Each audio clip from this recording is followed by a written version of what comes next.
Soil and water conservation clauses in cropland leases. Hello, I am Steve Ocknick, Agriculture Outreach Specialist with UW-Madison Division of Extension. A question that comes into extension offices around the state goes like this. The person farming my land is not growing any hay and it is all corn, no crop rotation. The grassed waterways have been eliminated. What can I do? The most important item in any business arrangement is to have a written agreement. In the business arrangement of renting cropland, the written agreement is called a lease. Having a written lease will ensure that your goals and ideas are communicated to the other party. Using a written lease with conservation clauses will ensure your values are communicated to your land operator. Often memories fade from the original discussion that occurred when land was leased for the first time. In most cases, there are no intentions to deceive or misrepresent intentions when leasing cropland. If the intentions and values of both parties do not align, then both parties can do business with people that have similar values. Land is a large investment, and the land needs to be treated as such. Soil erosion reduces the value of land as a potential yield declines as the depth of topsoil is reduced from erosion. Compare owning land to mutual fund investments. We will look at two mutual funds. One fund pays a high upfront return like cash rent, but has a high management fee or high soil erosion. And one fund with a lower upfront return and a low or no management fee, illustrated as low erosion. Which fund would you be better off investing in? We will compare two hypothetical mutual funds.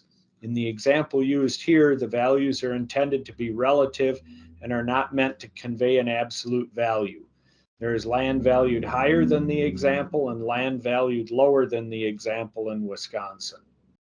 The take-home message of this scenario is that erosion has a cost. If the cost of erosion is not accounted for early in a leasing arrangement, the cost may surface years down the road in terms of unproductive land. The reason I often hear from farmers as to why conservation practices such as waterways and buffer strips are erased from cropland is that the acreage they lease is not what exists out in the field.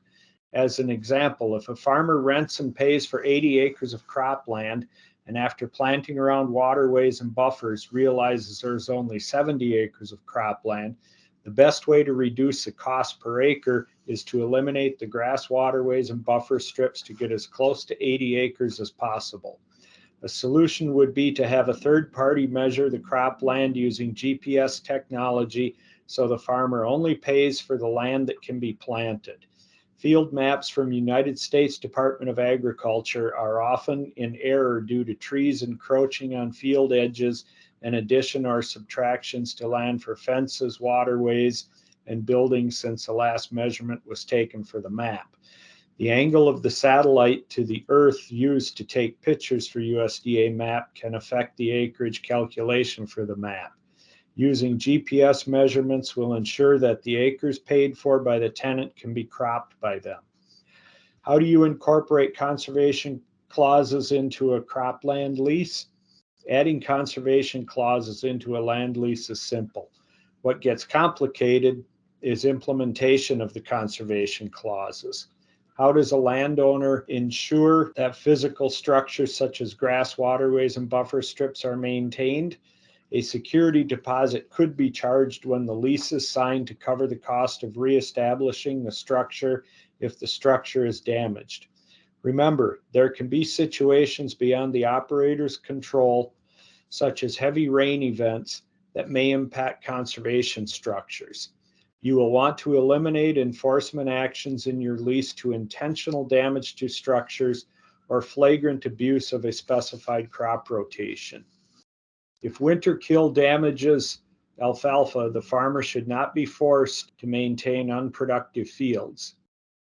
The farmer should be allowed to rotate to corn if other fields are seeded to alfalfa to replace the damaged acreage. Intentional damage to conservation structures would include tilling through or applying herbicides to the structures. Partial silting in a grass waterway or buffer strip is not intentional damage and the structure is performing the function as it was intended to perform. Communication is key to any business arrangement, and leasing land is no exception. Using a written lease spells out each party's expectations and enforces everyone's memory. Land is a major investment and needs to be treated as such.